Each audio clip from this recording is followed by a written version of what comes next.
매일 오전 11시 강한 녀석들이 옵니다. 안녕하세요. 권미란입니다. 시장이 바닥을 잡고 반환점을 돌아 상승해 줄 것이란 기대감이 무너지고 있습니다. 미국의 5월 CPI가 1981년 12월 이후에 가장 높은 수준, 전망치를 웃도는 8.6% 증가세가 나왔습니다. 에너지와 식음료를 제외한 근원 CPI 역시도 전년 대비 6% 상승, 전망치를 웃도는 수치가 발표됐습니다. 연준이 자이언트 스텝을 시행해야 된다는 목소리가 재차 커지고 있는 구간인데요. 물가의 피크아웃에 대한 기대, 9월 FOMC 이후에 긴축이 완화될 것이라는 기대가 무너지면서 9월까지 경계감을 계속 유지해 보셔야 될 것 같습니다. 물가와 긴축 그리고 경기 침체 여러 가지 위기 가능성들 9월까지는 시장이 잘 소화해 내줄 수 있을까요? 그때까지 시장은 어느 선에서 저점을 보고 올라서 줄 수 있는 것일까요? 금리 인상기에는 반드시 약한 고리가 터진다는 사실을 기억하시고 잘 버티고 생존하시길 바라겠습니다. 오늘 3명의 강한 녀석들을 소개하겠습니다. 안녕하십니까? 네, 안녕하세요. 네, 오늘 강한 녀석들의 강한 코멘트 지금 공개하겠습니다. 반지역 전문가, 결자 해지, 세계 지도자의 결단력, 유세벽 전문가, 이번 주는 조심, 또 조심, 윤겸 전문가, 저점 구간, 살아날 섹터에 집중하자. 지난 금요일에 강한 녀석들의 핵심 질문은 바로 이거였습니다. 그렇다면 CPI 발표 이전에 과연 얼마만큼 저점 매수에 나설 것인가, 그 매수의 강도였죠. 그래서 지금 반지역 전문가를 제외한 나머지 3분 전문가에게 똑같이 질문을 했습니다. 주식 비중을 얼마나 싣고 가실 건가요? 라는 질문이었는데요. 거기에서 유세벽 전문가, 현재 강한 녀석들의 1위 수익률을 달리고 있는 전문가죠. 주식 30에서 50% 비중을 가져가겠다라고 답변을 해주셨고, 그리고 윤겸 전문가는 현금 비중이 필요하다. 주식보다는 현금이 더 중요하다는 점을 강조해 주셨습니다. 그래서 오늘은 윤겸 전문가의 이야기를 한번 먼저 들어볼까 하는데요. 윤겸 전문가의 코멘트는 저점 구간 살아날 섹터를 보자라는 의견입니다. 의견 전해 주시죠. 네, 윤겸입니다.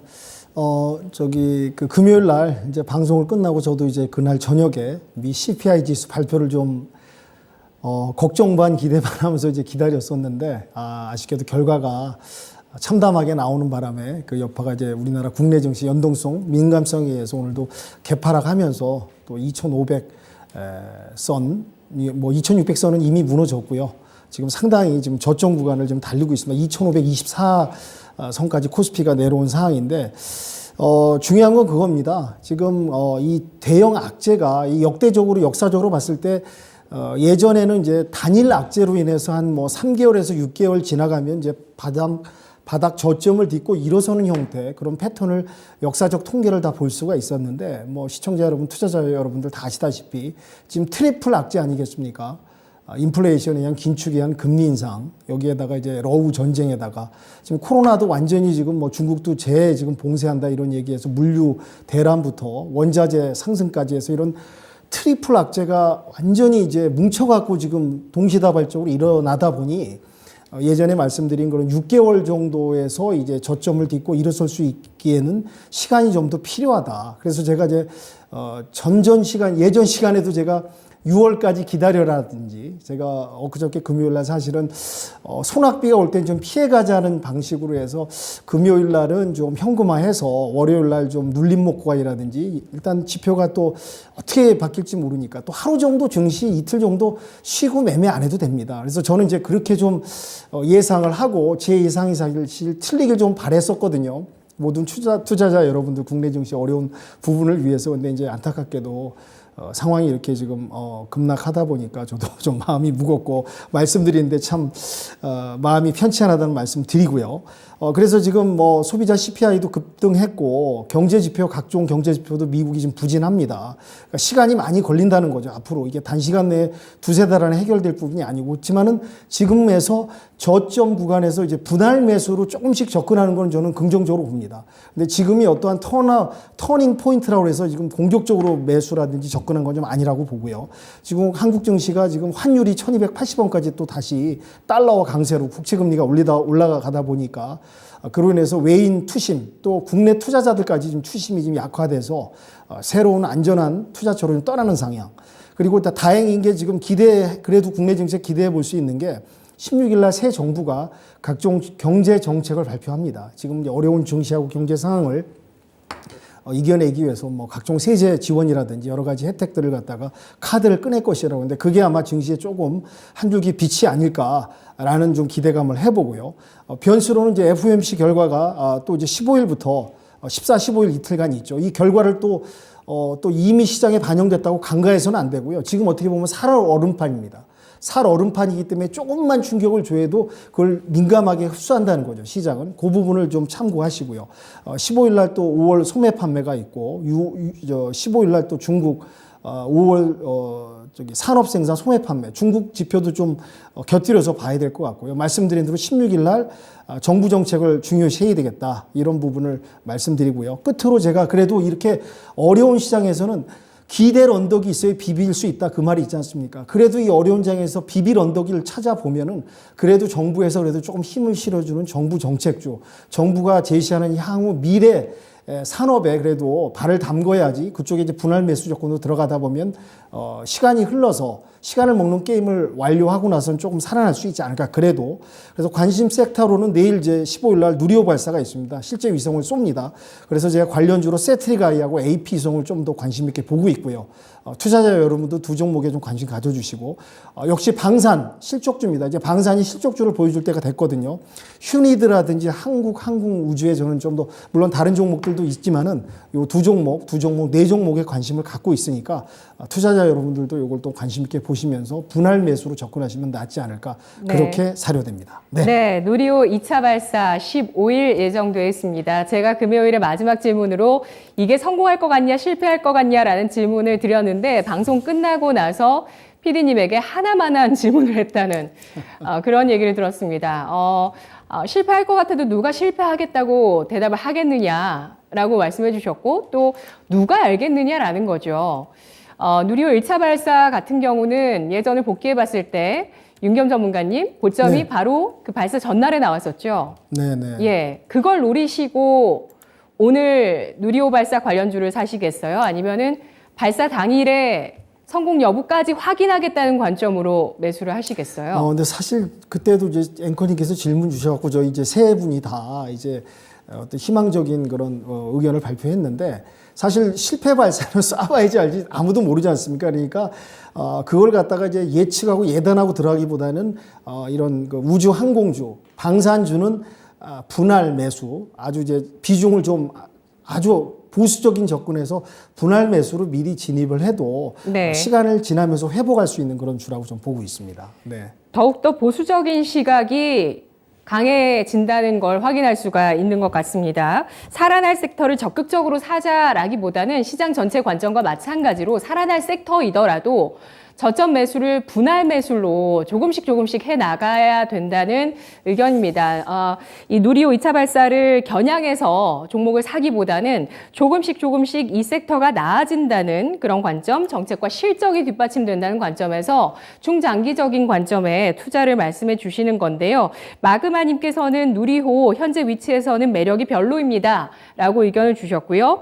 그리고 저평가 우량주 매수님께서는 금요일에 7대3에서 현재 주식 6에 현금 4 비중으로 변경했습니다. 라고 의견 주셨습니다. 풀꽃님은 반대로 6대4에서 7대3으로 가고 있습니다. 라고 의견을 주셨는데요.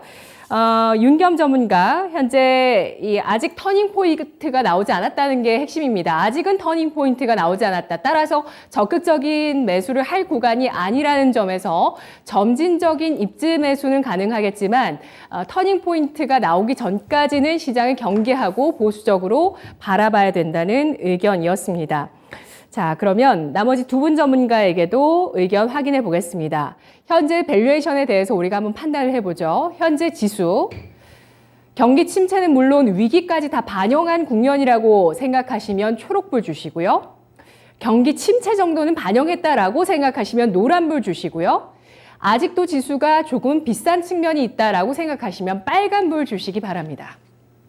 글로벌 자금이 안전자산을 향해 가고 있습니다. 따라서 달러화가 강세를 이어나가고 있고요. 그리고 금값까지도 움직입니다. 실물자산 가운데 금이 움직이고 있고 비트코인이 하락하고 있다는 점을 저는 또 주목을 하고 있는데요. 자, 세 분 전문가의 의견 모두 확인됐습니다. 초록불을 주신 분이 윤겸 전문가시죠? 저 노란불 눌렀는데. 노란불이신가요? 네, 노란불입니다. 유세벽 전문가님은 빨간 노란불이신가요? 제가 생매인가요? 아닙니다. 이게 지금 세 분 전문가 모두 노란불을 주셨습니다. 그러니까 경기 침체 정도는 반영한 것이고 어떠한 위기 상황을 반영한 정도는 아니라는 판단입니다. 그렇다면 반지혁 전문가님, 위기가 발생할 가능성도 있을까요? 일단은 저희가 이제 CPI에 제가 뭐 워낙 많이 말씀을 드렸고요. 그래서 많이들 이제 관심을 갖고 지켜봤는데, 일단은 지난주 목요일 날 우리 선물 옵션 만기일이 있었습니다. 그래서 선물 옵션 만기일이 있었고, 그러니까 지난주는 사실은 계속 음봉으로 코스피 지수가 이렇게 마감을 했었고요. 썩 좋지 않은 상태에서 그리고 이제 그 선물 옵션 만기까지는 일단은 안 좋았고, 그러면은 이제 금요일에서는 이제 CPI에 대한 어떤 기대감이 있을 수 있었는데, 그날조차도 사실은 장중에 그 외인들이 그 코스피에서 한 9천억 정도를 매도를 했습니다. 그래서 사실은 뭐 제가 이제 리셋이란 말을 사용하면서까지 그 선물 옵션 만기일이 지나고 나서 새로 시작된다. 여기서 앞으로의 어떤 항방을 어느 정도는 볼 수 있다라고 했고, 그리고 그날 저녁에 CPI가 있는 날이었는데도 불구하고 외인들이 9천억을 매도했다는 것은 이미 어느 정도는 CPI가 결과가 좋지 않을 것이라는 것이 조금은 이제 반영이 되지 않았을까 싶었고요. 그리고 그러고 이제 그 CPI가 결국은 이제 예상치보다 좀 높게 나왔습니다. 높게 나왔고, 그리고 이제 미국 같은 경우는 뭐 다우나 뭐 S&P 같은 경우는 거의 2%대, 그리고 나스닥 같은 경우는 3%. 굉장히 좀 이렇게 안 좋았고, 지금 사실은 우리 시장도 지금 좋지 않은 이유는 나스닥 선물도 지금도 좋지는 않거든요. 그래서 지금 뭐 반등이 올지는 모르겠습니다만, 일단 뭐 제가 일단은 오늘의 멘트를 드리겠지만, 지금 뭐 제가 볼 때는 사실 물가, 그러니까 이제 그 금리만 어차피 저는 뭐 6월, 7월 계속 이제 0.5 빅 스텝으로 갈 거라고 예상하고요. 일단 뭐 앞으로의 관심은 이제 9월이 어떻게 될 것인가에 대한 것이 있을 수가 있는데, 네. 일단은 저는 금리 인상 가지고는 이 문제를 해결할 수 없다라고 생각을 합니다. 그래서 제가 이제 뭐 주말에도 계속 이제 좀 고민을 좀 많이 해봤는데, 역시 이거는 뭐 저희 경제로만 풀 수 없는 문제들이 분명히 있거든요. 그래서 그런 부분들을 뭐 바이든 대통령이라든지 좀 세계를 움직이는 이런 지도자들이 좀 나서서 지금 사실 상당히 좀 심중한 어떤 경제적 위기에 있습니다. 그래서 물론 뭐 이 상황에서도 충분히 잘 편안하게 지낼 수도 있지만 또 그렇지 못한 그런 분들도 많이 전 세계에 있거든요. 수시의 인구가 지금 좋지 못한 상태에 있기 때문에 그런 부분에 있어서는 뭔가 정치적 결단, 그리고 물론 우리나라도 이번 주에 뭐 법인세 인하라든지 그런 호재가 있기 때문에 그 주 후반쯤에는 좀 올라간다는 얘기도 좀 있습니다. 그래서 이거는 경제로만 풀 수 없는 문제가 있기 때문에, 물론 이게 왜 그러냐면 우크라이나 전쟁 때문에 그렇거든요. 이거는 뭐 경제만의 문제가 아니기 때문에 이런 뭔가 좀 서로 협의하다든지 좀 그런 것이 좀 나온다고 하면 급반전할 수도 있습니다만, 그 전까지는 조금 우리가 좀 고통스러운 인내를 갖내야 되는 좀 시간이 좀 길어질 수 있다는 점에서는 좀 지금은 좀 좋지 못하는 상황이 좀 이어질 수 있다, 이렇게 보고 있습니다. 종합해 보면 위기 발생의 가능성은 이미 나와 있다라고 보고 계시는 것 같아요. 지정학적 리스크, 반세계화죠, 전쟁 이슈입니다. 이런 위기 발생 가능성은 이미 나와 있지만 아직 시장은 그것까지는 반영하지 않고 있다는 판단을 해주셨는데요. 그렇다면 추가 하락 가능성도 있다고 보시는 것 같아요. 유세벽 전문가님은 경기 침체를 반영한 수준의 주가라고 보셨는데요. 위기 발생 가능성은 있을까요? 지금 뭐 위기 발생 가능성, 여기에서 더 나빠질 것인가라고 했었을 때 사실 의문이 많이 들거든요. 근데 결국에는 아까 아나운서님도 말씀을 해주셨지만 금 가격이 상승을 하고 있다. 결국엔 스태그플레이션으로 가고 있다. 그리고 식량 가격이 굉장히 상승을 하고 있습니다. 결국에는 3대 곡창지대인 아르헨티나에서도 라니냐로 인해서 이렇게 좀 안 좋은 그런 흐름을 보여주고 있고, 이 부분 식량 관련해서 그리고 에너지 관련해서는 지속적으로 말씀을 드리고 있는 것 같아요. 그래서 이 부분 관련해서 지속적으로 추가 하방 압력을 줄 것이냐라는 것에 대해서 조금 점점점이라는 의문이 좀 실리고 있습니다. 근데 아까 반지혁 전문가님도 말씀을 해주셨지만 지금 세계 각국이 뭐 이런 자국민을 위한 뭐 이런 이렇게 이득을 좀 내려놓고서 무언가 정책적으로 변화를 해 주어야만 증시가 반등의 포인트를 찾을 것이라고 생각을 하는데, 결국에는 기대해 볼 만한 것은 중국의 부양 정책이라던가 아니면은 인프라 투자 법안 이런 것들을 제외하고는 지금 현재로서는 좀 힘들지 않을까라고 좀 보고 있습니다. 네, 오늘 한 증권사에서는 미국의 ISM 제조업 지수가 50을 밑돌게 되면 그때부터 저가 매수를 나서는 포인트가 나올 수 있다라고 보는 의견이 있었습니다. 그런데 만약에 경기 침체로 가게 된다면 ISM 제조업 지수가 45까지 내려갈 수도 있기 때문에 경기 침체 여부에 달려 있다라는 의견을 주기도 했는데요. 전반적으로는 일단 전체적으로 정책 자체가 다 엇갈리고 있습니다. 그리고 이익도 다 엇갈리고 있습니다. 이러면서 서로 엇갈린 정책들을 펴고 있다는 점이 시장에 부담을 주고 있다는 판단이었는데요. 유수백 전문가님 맞으시죠? 네. 예, 지금 동조화가 필요한 시점이라고 판단하고 있습니다. 윤겸 전문가님께서는 코스피 지수에 대해서 밸류에이션 말씀해 주실 부분 있으실까요? 네, 벌써 지금 2,500선을 하방으로 지금 하방 우리가 경직성이 견고한데 아무리 근데 저도 이제 견고한 부분을 전에 또 설명드리고 뭐 여러 가지 이제 지나온 그런 경험이라든지 이제 속된 말로 맷집이라든지 우리가 이제 미 증시가 올라갈 때는 못 따라 올라갔지만 이제 미 증시가 내려가는 만큼은 그래도 좀 그래도 그에 똑같지는 않지만 그래도 잘 견뎌줬다라는 평을 또 했었었고요. 근데 지금 사실 아무리 둘러봐도 호재가 나올 게 없습니다. 지금 악재를 그냥 불 끄듯이 지금 급급해서 불끄기 극복한 어떻게 표현이라면 그렇게 표현할 수가 있고요. 또 하나는 뭐 2020년 3월 코로나 그 바닥 저점에서 2021년 12월까지 거침없이 올라오는 과정이 사실은 인위적이고 양적 완화 또 돈을 많이 또 찍어내고 부양시키기 위한 인위적인 그런 어떠한 그런 투입을 하다 보니까 그에 대한 부메랑이 지금 이렇게 생기는 부분은 여러분이 다 아실 거라고 생각하고요. 중요한 거는 빨리 호재, 이 악재를 커버할 수 있는 좋은 호재가 악재를 덮어줘야 되는데 지금으로서는 지금 악재를 끄기 급급하다. 그래서 저도 안타깝게 2,500선이 안 무너지기 바라는데 이것도 지금 뭐 돌아가는 상황을 봐서는 예단할 수 없다라는 생각이 들고 있습니다. 네, 그렇습니다. 물가가 이렇게 정말 그 엄청난 역습을 하게 되면서 연준도 역시 시험대에 오른 건 매한가지입니다. 과연 연준의 정책으로 물가를 잡을 수 있을 것인가? 이 믿음이 깨진다면 시장은 또 흔들릴 수 있는 가능성도 볼 수 있는 것일 거고요. 연준이 AIT라고 하죠. 평균 물가 목표제를 도입하면서 약간 인플레이션을 허용하는 그런 정책을 도입한 게 2020년 잭슨홀 미팅이었었는데 올해 잭슨홀 미팅도 주목이 되고 있는 상황입니다. 자, 지금 시장에 대해서 좀 판단을 해봤고요. 그리고 두 번째 강한 코멘트로 이어가 보겠습니다. 세 분의 강한 코멘트 가운데 유세벽 전문가의 코멘트. 이번 주는 조심 또 조심입니다. CPI가 예상을 좀 밑돌아 줬다면 그래도 15일에 6월 FOMC를 터닝 포인트로 좀 우리가 생각해 볼 수 있었을 것 같은데 경계감이 더 높아졌네요, 전문가님.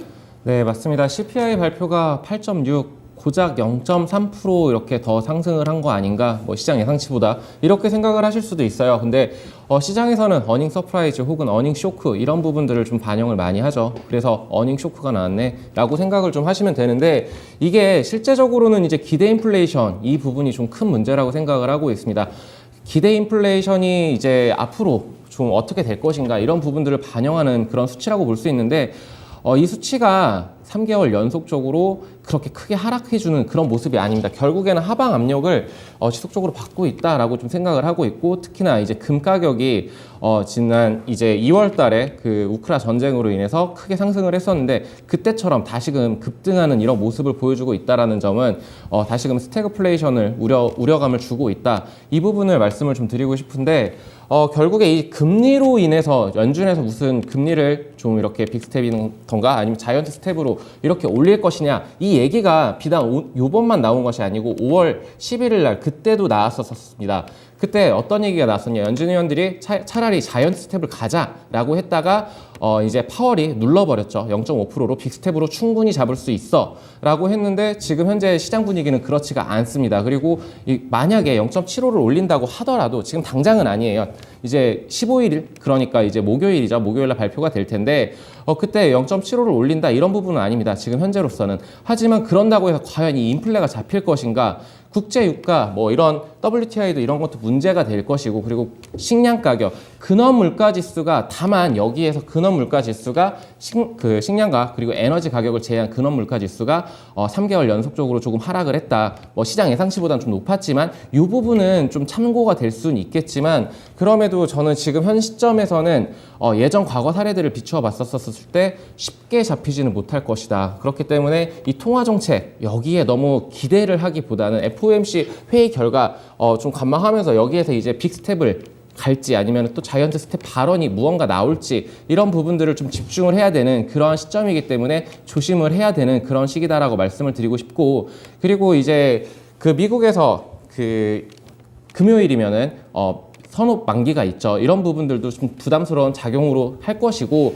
그렇지만 이제 이럴 때 어떻게 우리가 시장을 대응해야 될 것이냐라고 봤었을 때 이제 누리호 발사 많은 기대감들을 가지고 계실 겁니다. 여기 관련해가지고 우주항공 섹터들 변동성을 좀 보여줄 것이라고 보고 있고, 자율주행 테마가 굉장히 지난 금요일에도 크게 상승을 해주는 이런 모습들을 보여줬어요. 모트렉스 같은 경우에 상한가를 기록을 했었고, 오늘도 좀 강한 모습들을 보여주고 있는데, 이와 관련해서 뭐 정책적으로 수혜가 예상될 수 있는 뭐 전기차 충전소 관련주라던가 아니면은 뭐 이제 신재생 에너지들 지속적으로 좀 체크를 해 봐야 된다라고 생각을 하고 있습니다. 그래서 이제 지금 OCI라던가 하나솔루션 이런 태양광 관련된 종목들은 크게 밀리지 않고 버텨주는 모습들을 보여주고 있고요.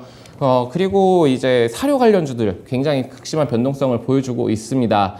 근데 쉽게 무너지지 않고 있어요. 그만큼 이제 식량 가격에 대한 이런 부분들을 시장에서는 어느 정도 이렇게 좀 안 좋게 보고 있구나라고 생각을 하고, 거기에 따른 수혜주들로서 이 사료 관련주들, 비료 관련주들 이런 것들도 좀 면밀히 좀 체크를 해봐야 되는 시점이다.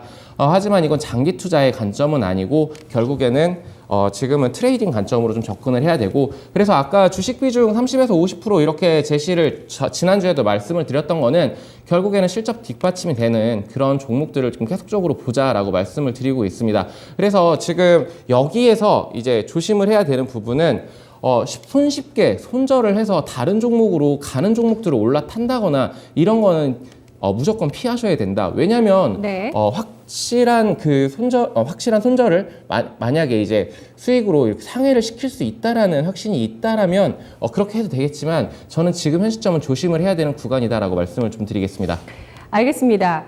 자, 지금 시장 수익 내기 어려운 구간이 이어질 것이라는 전망을 하고 있습니다. 그런 가운데 신재생 에너지와 사료주는 쉽게 꺾이지는 않을 것이다라는 의견을 함께 전해주셨고요. 자율주행 가운데서는 자율주행을 꼭 보기보다는 모빌리티 전반적인 움직임들, 특히 전기차 충전소 말씀을 해주셨고요. 그리고 항공 우주 섹터는 단기적인 이벤트로 일단 이번 주 소화하고 가자라는 의견을 주셨는데요. 세 분 전문가에게 의견 확인해 보도록 하겠습니다.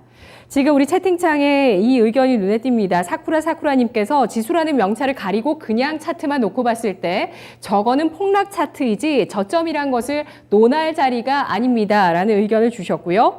블루 실장님은 지수를 보니 저점 같아 보입니다. 라는 의견을 주셨는데요. 자, 그러면 세 분 전문가에게 질문 드려보겠습니다. 지수 저점을 어디까지 열어둬야 될 것인가에 대한 의견입니다.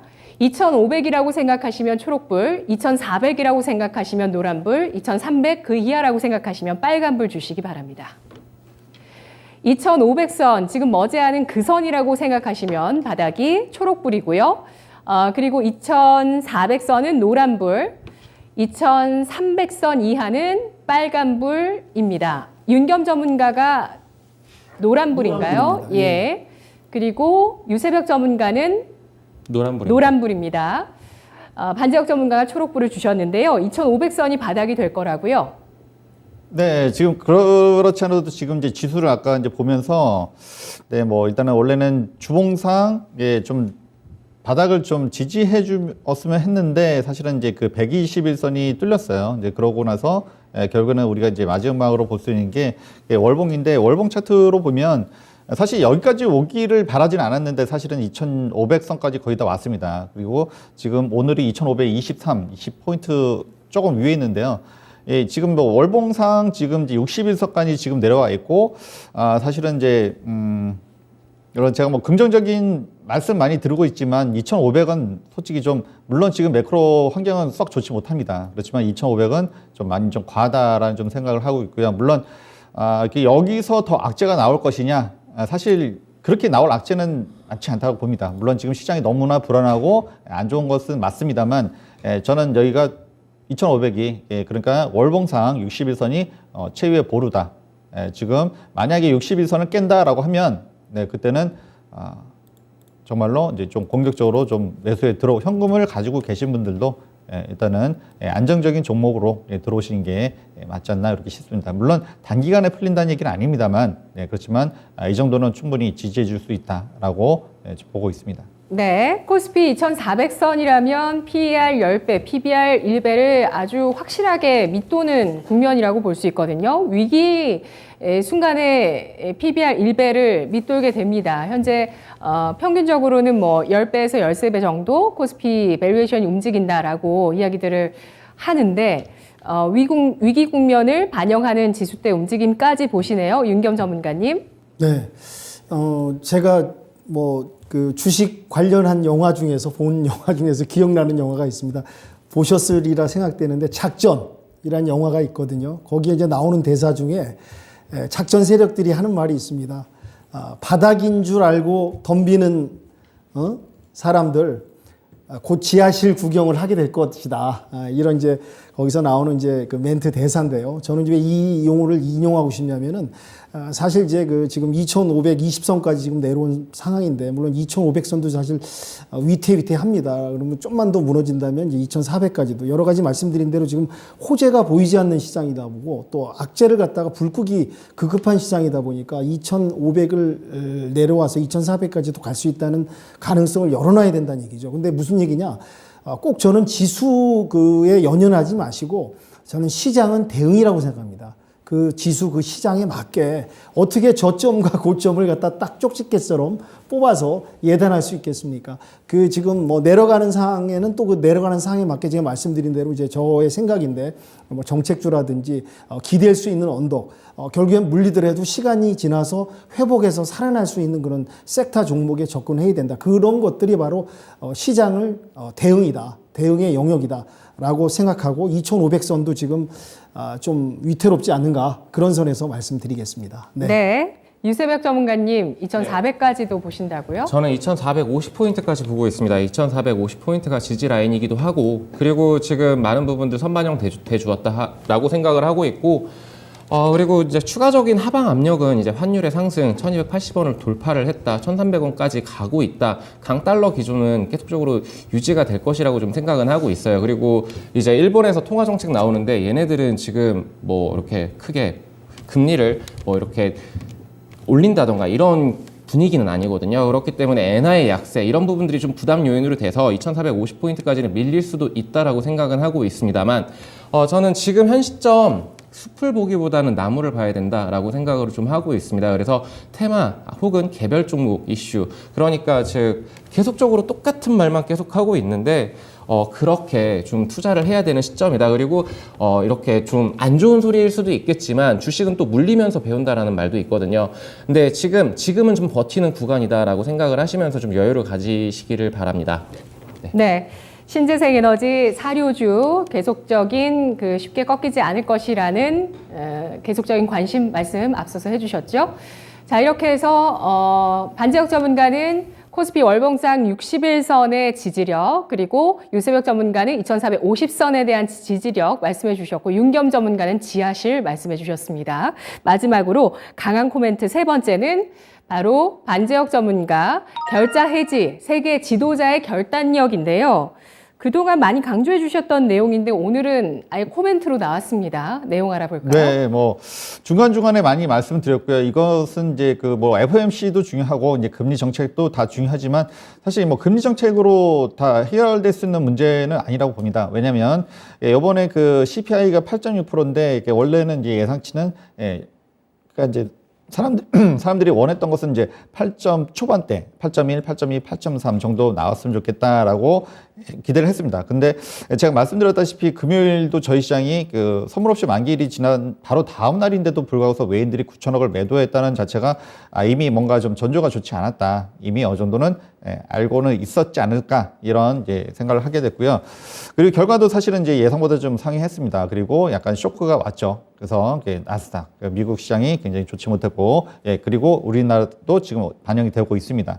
근데 보면은 일단은 제일 문제는 이제 휘발유가가 석유죠. 유가가 48.7%, 이게 작년 대비입니다. 그래서 거의 50%가 급등을 했습니다. 그래서 미국 하면은 미국에서 우리보다 물가 비싸지만 육류, 그러니까 고기라든지 또는 휘발유 이런 가격은 굉장히 우리 상대적으로 우리보다 훨씬 더 저렴하고 미국은 산유국이니까 그런 반면에 근데 50% 급등을 했습니다. 물론 우리나라 휘발유가가 더 비쌉니다. 비싸지만 그렇지만 이제 그 퍼센트 대비해서는 이 휘발유가가 굉장히 급등했고요. 그에 비해서 이제 식품은 10%. 물론 미국이라는 나라는 산유국이기도 하지만 이제 밀이라든지 이런 농업국가이기도 합니다. 워낙 큰 나라다 보니까 10% 상승. 결국에는 문제는 휘발유. 물론 그는 CPI 이야기하면서 뭐 석유가 그리고 뭐 식료품 이거 빼고서 얘기하지만 사실은 더 많이 우리 물가를 좌우하는 게 휘발유하고 그리고 이게 식량인데 그거를 빼고서 얘기한다는 것은 사실 원래는 말이 안 되는 얘기고요. 뭔가 우리 시장을 좀 더 좀 다독여 주려고 하는 얘기로 예전에 닉슨 대통령이 때 좀 나왔던 겁니다. 그런 CPI는. 그러니까 사실 뭐 이걸 무조건 보지 말라는 건 아니지만 어쨌든 지금 우리한테 결정적인 영향을 끼친 것은 휘발유, 석유다. 라는 점에서 그러면 이 유가가 잡히려면 제가 맨날 하는 얘기가 있습니다. 요즘은 WTI 그거만 보고 있다. 이게 꺾여야 물가가 꺾이고 왜냐면은 우리가 뭐 당장 뭐 우리가 이동하려고 해도 뭐 휘발유 들죠. 그리고 뭐 요즘 뭐 운송 파업도 하고 있고 다 유가 때문입니다. 유가는 모든 거에 다 적용을 하죠. 그리고 심지어 농업을 할 때도 트랙터 돌리면 그것도 석유로 써야 되고 아직까지는 대체 에너지가 많이 자리를 못 잡고 있습니다. 물론 그래서 이제 이런 섹터가 좋기도 하지만요. 그리고 그래서 유가를 잡아야 되는데 근데 이제 지금 이 유가가 계속 올라가는 이유가 결국에는 이제 러시아 우크라이나 전쟁 때문입니다. 그 러시아 같은 경우는 석유에 있어서 전 세계에 두 번째로 생산을 그러니까 수출을 많이 하는 나라였고요. 그 나라를 제재를 했습니다. 물론 여러 가지 뭐 이유는 다 아시죠. 여러분들 다 아시고. 근데 지금 보니까 지금 그 미국에서 제재한 나라가 러시아 최근에 제재를 했고요. 이거 바이든 정부 들어갔었고요. 그래서 하루에 100만 배럴 정도가 감소한다고 합니다. 그리고 그 이란 같은 경우는 원래는 그 바이든 오바마 때 사실 이란 핵 합의하면서 이란을 제재를 풀어줬었어요. 근데 트럼프 때는 다시 막았습니다. 그래서 지금 요거를 해결한다 하고 했는데 사실 좀 지지부진하죠. 이란과의 핵 합의가 좀 얘기는 있었습니다만 좀 지지부진한 편안이고 그리고 이제 트럼프 때 또 제재한 게 또 베네수엘라. 그때 이제 그 원래 마두로 정부가 있는데 거기에 이제 그 과이도라고 해서 원래 국무총리였죠. 둘이 이제 또 대통령이 되는 좀 초유의 현상이 벌어지면서 사실 뭐 미국이 지지하는 이제 과이도 그리고 원래 이제 그 마두로 이제 두 체제가 지금 하면서 또 이제 그것도 트럼프 때 또 제재를 했습니다. 또 베네수엘라도 보면은 사실은 뭐 석유의 질은 좋지 않다라고는 얘기를 합니다만 매장량으로서는 세계 1위 국가입니다. 그리고 최근에 이제 바이든 대통령이 들어오면서 이제 그 인권 문제 때문에 사우디 이름이 빈 살만이죠. 그래서 그 왕세자의 어떤 여기는 사실 봉건 국가다 보니까 사실 저희가 이해하지 못한 일이 사실 많이 있습니다. 그렇지만 이제 거의 뭐 이 사람이 거의 그 미스터 에브리싱이라고 할 정도로 거의 뭐 그 사우디에서는 이렇게 정권을 쥐고 있는데 그 바이든 정부 들어와서 좀 좋지 못했습니다. 트럼프 때는 오히려 좋았었고요. 그래서 이런 것들이 러시아를 제재하는데 다른 산유국가 좋지 못한 관계 있고 거기다 러시아까지 제재를 했는데 이 상황에서 사실은 이제 유가를 잡는다는 게 거의 힘든 상황이죠. 그리고 이제 주말에는 사실은 뭐 바이든 대통령이 이제는 11월 중간 선거도 있고 해서 이제 좀 발등에 불이 떨어졌습니다. 인플레이가 계속 올라가면서 지지율은 계속 떨어지고 그리고 인권이라든지 친환경을 지지해주던 20대, 30대 젊은 층도 사실은 좀 지지율이 좀 돌아섰습니다. 그래서 중간선거 11월에 있는데 사실은 좀 쉽지 않아 보입니다. 그래서 만약 공화당이 잡으면 그거 조기에 레임덕이 올 수 있는 상황이 됐고요. 발등에 불이 떨어진 상황인데 이러면서 조금씩 이제 움직임이 이제 조금 포착이 돼요. 그래서 사우디랑 예를 들어서 인권 문제 때문에 좋지 못했는데 사우디에 방문해서 빈 살만 왕세자를 만나겠다.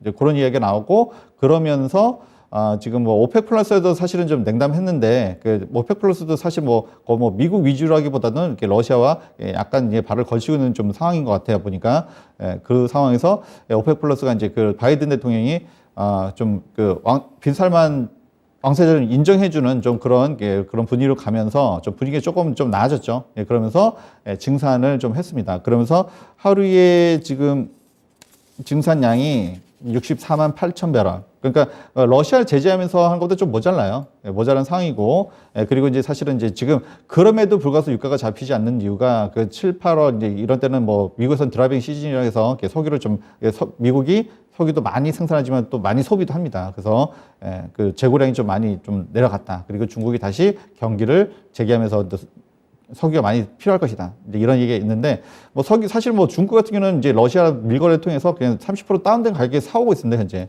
인도도 사실 그러고 있고요. 그래서 지금 이런 제재가, 물론 잘 안 먹히고 있는 상황이고요. 그리고, 그런 상황에서 이제 그 사우디의 관계 모색, 그리고 베네수엘라에서도 조금씩 제재를 좀 풀어주고 있거든요. 그런 것이 이제, 왜냐하면 지금 이제 그 바이든 행정부에 있어서는 지금 이제 11월 중간 선거가 있는데, 지금 뭐 인플레 때문에 지금 뭐 지지율도 많이 내려가고 있는 상황이라서 좀 관계 모색을 좀 취하고 있습니다. 그래서 아까도 제가 말씀드렸다시피 이거는 금리 인상한다고 해서 풀릴 문제는 아닌 것 같습니다. 금리 인상해도 유가를 계속 올라간다고 하면 물가는 계속 올라갈 수밖에 없습니다.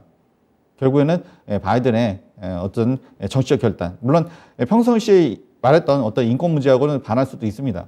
이제 그런 정치적인 어떤 모험을 좀 할 수가 있는 상황인데, 좀 이 문제가, 물론 인권 문제도 중요하지만 전 세계 지금 수십억 인구의 어떤 경제 문제가 관련되어 있기 때문에, 정치적 결단이 좀 필요하지 않을까 싶습니다. 그래서 좀 할 얘기는 좀 많은데, 여기서 좀 마무리하겠습니다. 네, 인플레이션을 잡기 위해서는 미국 바이든 대통령이 사우디아라비아와 관계 정상화를 시도해야 된다는 의견입니다. 좀 더 바이든 하고 있다고요? 바이든이 좀 더 숙이고 들어오면서 사우디가 좀 인플레이션을 잡기 위한 그 유가의 하락을 이끌 수 있을 만한 재료를 제공할 수 있을지가 중요해지고 있는 상황인데요. 우리 채팅창에서는 사쿠라님께서 미국의 뉴욕 에너지 차트가 신고가를 달리는 이유가 뭘까요? 큰 손들이 벌써 고점에서 리밸런싱을 했다는 이야기겠죠. 그 사람들이 나스닥 기술주로 들어오기까지 나스닥 기술주는 더 하락할 겁니다. 라는 의견 주셨는데요. 예전에 이 의견을 가지고 제가 한번 질문을 드렸었는데 오늘 또 한번 드리겠습니다. 자, 지금 바이든 대통령이 엑소모빌에 향해서 신보다 돈을 더 많이 벌고 있다. 하느님보다 돈이 더 많다라고 아주 비난을 했습니다. 정유주 2분기 실적 기대감 높아지고 있는데요. 정유주에 대해서 매수 관점 갖고 계시면 초록불 주시고요. 기술주, 낙폭과대한 기술주에 대한 매수 관점이 더 유리하다고 생각하시면 빨간불 주시기 바랍니다. 네, 정유주일까, 기술주일까, 소재주일까, 성장주일까. 자, 반재혁 전문가, 유스맥 전문가가 기술주의 손을 들어줍니다. 낙폭과대 기술주, 빨간불을 주셨고요. 윤겸 전문가는 초록불입니다. 윤겸 전문가 짧게 먼저 얘기 간단하게 들을게요. 네, 지금 전 세계적으로 지금 뭐 유가가 뭐 천정을 뚫고 지금 올라가고 있는 상황인데다가 생산량은 20% 줄어들고 전체적으로 보면 한 원유가는 30%가 지금 폭등했습니다. 그래서 저는 단기적인 기간으로서는 네. 원유가 좀 더 단기간 쪽에서는 이제 대세를 잡을 것 같고, 일정 기간 지나야지 기술주들이 회복할 수 있다. 회복하기 위해서는 기술주는 시간이 필요하다. 예. 그런 관점에서 말씀드리겠습니다. 유세벽 전문가 짧게 기술주, 미국 말고 우리 주식들도 해당하나요? 네. 성장주, 기술주, 네이버 저는 카카오. 성장주를 네이버 카카오는 아니고요. 네.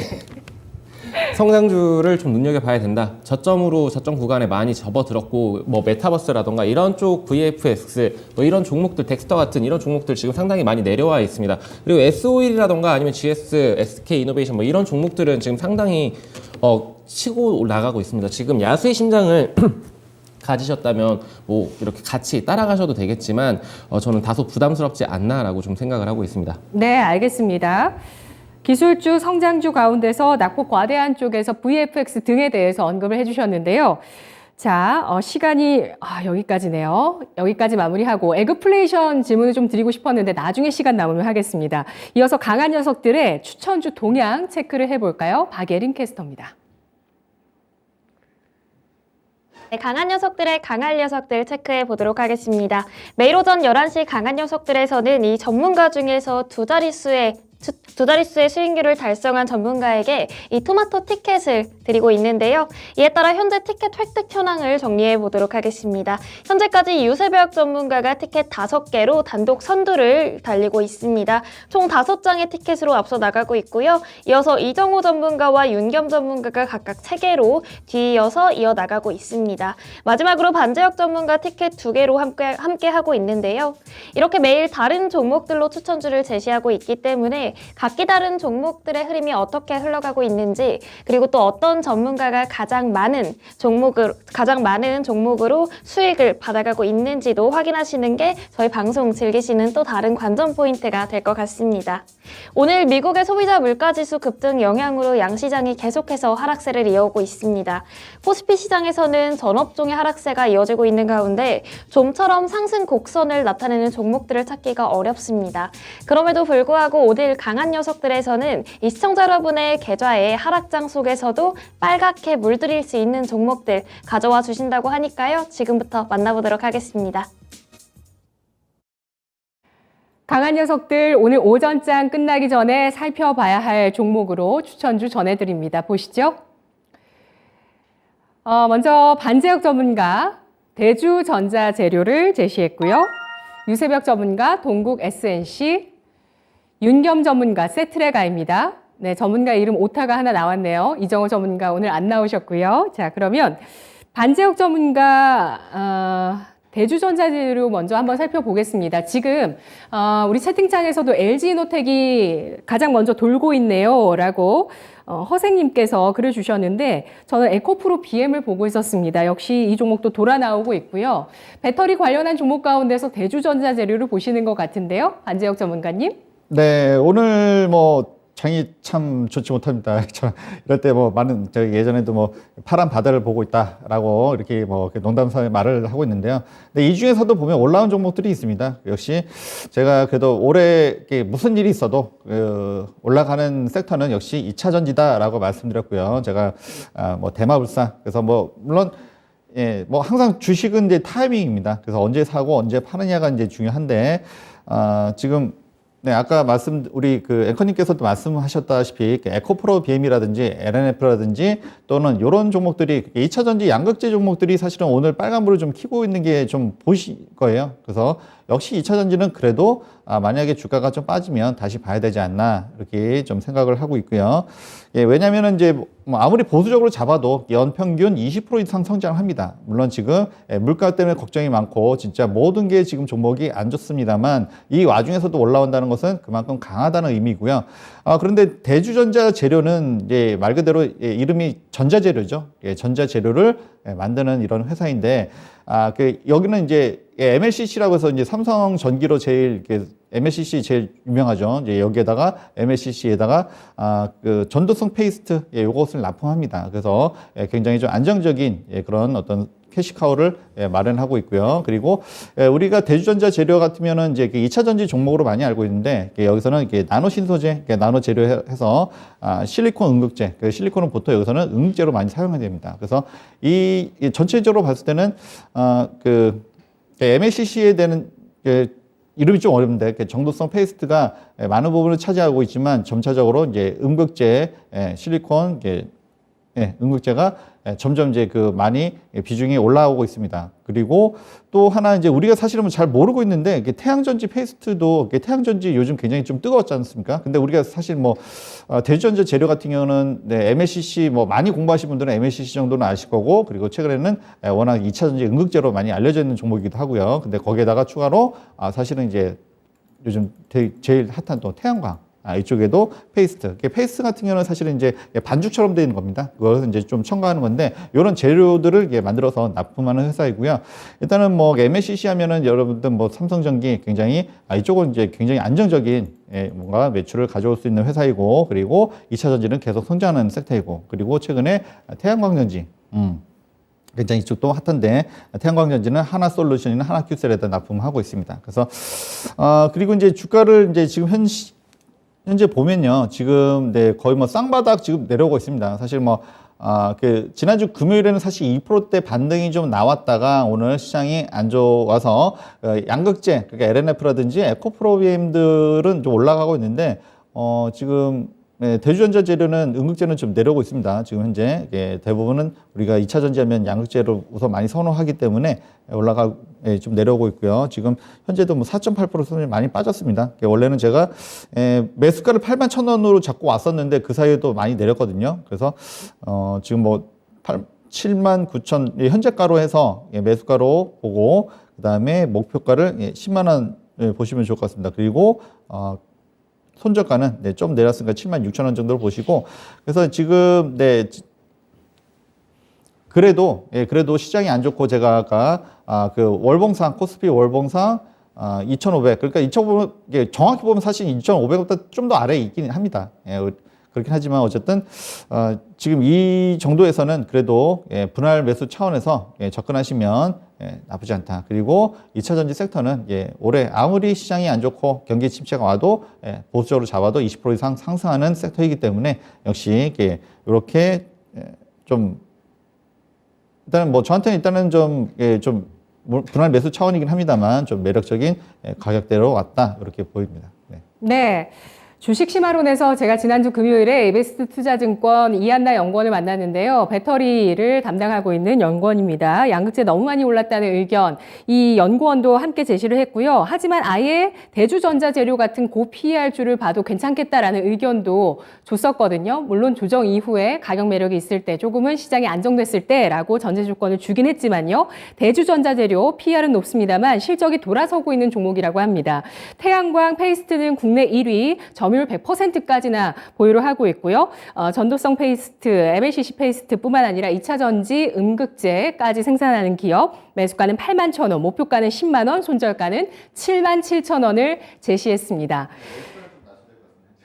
더 낮춰 주시겠어요? 얼마 주시겠어요? 매수가? 지금 뭐 매수가는 지금 내려왔기 때문에 79,000원이에요. 79,000원. 예, 79,000원을 제시해 주셨군요. 한 가지 더 말씀드리면 일단은 뭐 요즘 CSI가 굉장히 핫했었는데 물론 뭐 매각 소재도 있습니다만 전고체 배터리가 역시 곽강을 받고 있습니다. 앞으로 그쪽으로 갈 수밖에 없고요. 그리고 대주전자 재료도 역시 전고체 배터리를 개발하고 있다라는 면에서는 역시 볼 수 있다. 이렇게 다시 한번 말씀드릴 수 있습니다. 네, 실리콘 음극재 기업 대주전자재료 매수가는 79,000원 제시했습니다. 손절가는 짧게 77,000원이었습니다.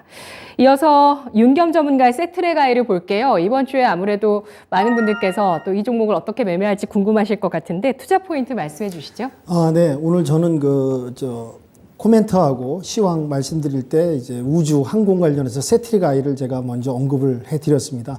15일 날 이제 누리호 발사를 하고요. 또 세트리가이는 항공우주연구소하고 이제 그 계약 과정에서 2천만 원건 이상의 그 건수에서 항공우주 관련해서 가장 많은 큰 계약 건수를 했고요. 그 인공위성의 눈에 해당하는 EOS를 갖다가 핵심 부품으로 개발 생산을 납품을 하고 있습니다. 그리고 이제 어차피 정부 정책주고요. 지금 어려운 이 시장에서 이제 15일 날 이제 누리호 발사를 하는데, 그래도 1차보다는 조금 성공 가능성, 실제 위성을 달고 하늘로 쏜다라는 부분이 이제 또 특징이고 여러분도 아시겠지만은 그래도 성공 확률이 더 높다고 좀 볼 수도 있고요. 지금 이렇게 어렵고 메마른 이 증시에서 그래도 누리호 발사를 해서 좀 성공적으로 안착을 해서 증시에 조금이나마 좀 호재거리로 작용을 했으면 하는 바람이고요. 또 이제 세트리가이는 네이버하고 이제 클라우드 기반 위성 서비스를 갖다 또 운영을 합니다. 이런 부분이 특징이고요. 또 매출하고 이제 그 실적 부분을 한번 좀 잠깐 보겠습니다. 차트를 보면서 재무제표를 잠깐 보면은요. 매출액 단위는 지금 상당히 큰 금액은 아니나 점진적으로 향상을 하고 있고요. 올해도 전년 동기 비해서 10% 정도 증가를 했고 영업이익도 전년 동기 비해서 80% 계속 우상향하면서 당기순이익도 늘어났습니다. 전년 동기 비해서 늘어난 부분이 특징이라는 거. 그리고 재무 비율을 보면 이 회사의 특징이 보시면 유동 비율이 뭐 상당히 높습니다. 유동 비율이 높고요. 또 부채 비율은 뭐 100 이하고, 그러니까 이제 유동 비율 대비 부채 비율이 상당히 낮고 유보율도 높고 또 성장성 비율도 보니까 계속 좀 늘어나고 증가하고 있고, 이렇게 보시면 이제 재무 비율도 탄탄하고 이 기업의 퍼도 좀 낮은 편이고요.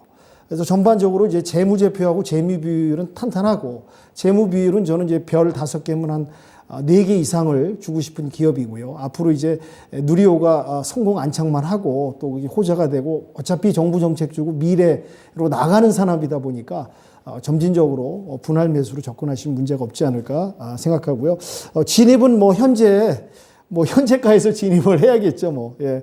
현재가에서 진입 내지는 보시면은 이제 4,500원대 아니면 기다려서 45,000원에 들어가셔도 되고요. 예. 지금까지 진입하셔도 되고 목표가는 1차 목표가는 51,000원으로 보고 있고 손절가는 43,000원에서 대응하셨다가 내려오면은 정리하셨다가 그때 또 분할 매수로 재접근하시면은 무리가 없지 않을까 그렇게 보고 있습니다. 네. 누리호 발사 전에 지금 기대감은 없습니다. 이 종목 같은 경우에 5거래제 음봉을 기록하고 있는데 오늘 45,000원에서 현재가 45,700원 분할 매수 권해주셨습니다. 목표가 51,000원, 손절가는 43,000원이었습니다. 마지막으로 풍력주 보겠습니다. 윤세벽 전문가님, 지금 우리 수익률 1위를 달리고 계시는데 동국 SNC는 어떤 관점에서 보실지 잘 들어볼까요? 네, 풍력 관련해서 CS인드가 대장입니다. 근데 CS인드 관련해서는 하반기부터 좋아질 것이다라고 보고 있고, 그리고 3강 MNT를 만약에 매수 놓치셨었던 분들을 위해서 좀 가지고 온 종목입니다. 동국 SNC. CS인드랑 같은 일을 하는 해상 타워를 만드는 그런 회사입니다. 근데 이 회사가 이제 하반기에 그 작년부터 그 증설을 했었던 그 포항 쪽에 그 해안가에 지금 공장이 증설이 완료가 됩니다. 거기에서 이제 매출과 영업이익의 증대가 예상이 되고 있고, 매출비 중에 90%가 미국인데 미국 관련해가지고 미국 인프라 투자 법안이 통과가 되면 가장 큰 수혜가 예상이 되는 그런 기업입니다.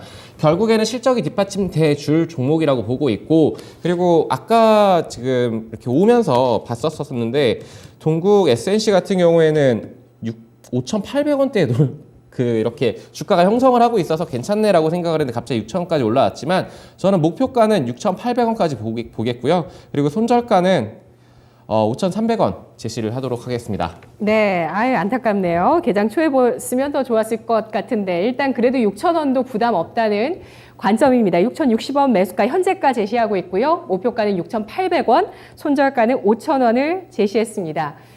오늘 반지혁 전문가가 또 공개 방송이 있으시다고요? 어떤 주제일까요? 네, 제가 요즘 시장이 굉장히 좋지 못합니다. 그래서 오늘의 어떤 시황을 좀 같이 좀 정리해 보고요. 그리고 그것에 대해서 같이 특징 종목들을 통해서 내장을 대응하는 그런 내용이 되겠습니다. 네, 몇 시부터죠?